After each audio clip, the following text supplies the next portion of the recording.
Bonjour à tous, je suis Fabien Angebar, animateur et présentateur événementiel depuis une dizaine d'années maintenant, et dans cette vidéo, je vais vous donner quelques astuces pour faciliter votre prise de parole en public avec le micro. Avant de démarrer les conseils, sachez bien entendu qu'il est tout à fait naturel d'avoir peur de parler en public, d'être un petit peu tendu ou stressé, et que tout ça va venir avec bien entendu de l'expérience ou de l'entraînement. Premier conseil que je vais vous donner, lorsque l'on vous passe un micro, on a très envie de tester, voir s'il fonctionne bien. Et pour cela, j'ai vu de nombreuses personnes taper sur le micro.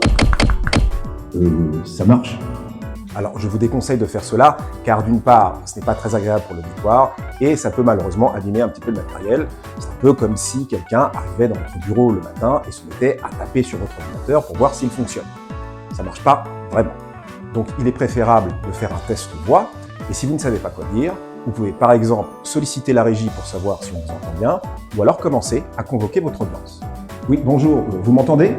Le son est bon? Parfait. On va démarrer dans un instant. Deuxième conseil, au niveau de la tenue du micro.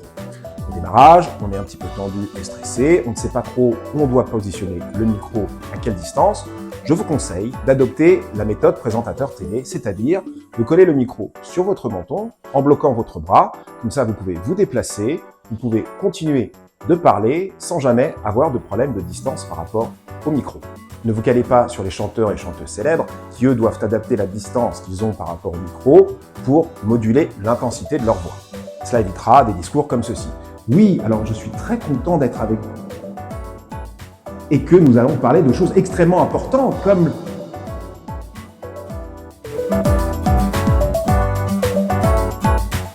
Troisième conseil, que faire de sa deuxième vie? Alors il y a des cas qui sont simples, si vous avez des fiches à lire par exemple, vous savez que faire, ou si vous pouvez accompagner votre présentation avec un support oral que vous allez pouvoir montrer, appliquer une certaine gestuelle pour appuyer vos propos. Si vous n'avez pas ces options-là, vous pouvez par exemple mettre les deux mains sur le micro, ça donne un côté un petit peu procession religieuse, ou alors le style Steve Jobs, la main dans la poche, mais veillez quand même à ne pas avoir l'air trop décontracté. Personnellement, je change régulièrement de main pour donner un peu de fluidité à mon discours et à ma gestuelle, ce qui permet en plus de me reposer le bras lorsque les interventions sont particulièrement longues. Quatrième conseil, pensez bien au démarrage à mobiliser l'attention de votre audience. S'il vous plaît, je vais vous demander quelques secondes d'attention, car ce qu'on a à vous dire est particulièrement important et j'aimerais que vous soyez bien connectés avec nous sur ce sujet. Et cinquième et dernier conseil, essayez au maximum de vous adresser à la totalité de votre auditoire. Lorsqu'on a peu l'habitude au démarrage, on a une tendance à chercher du regard certaines personnes avec lesquelles nous sommes plus familières ou qui ont une attention particulière sur notre discours pour se rassurer et vérifier les interactions que nous avons avec le public.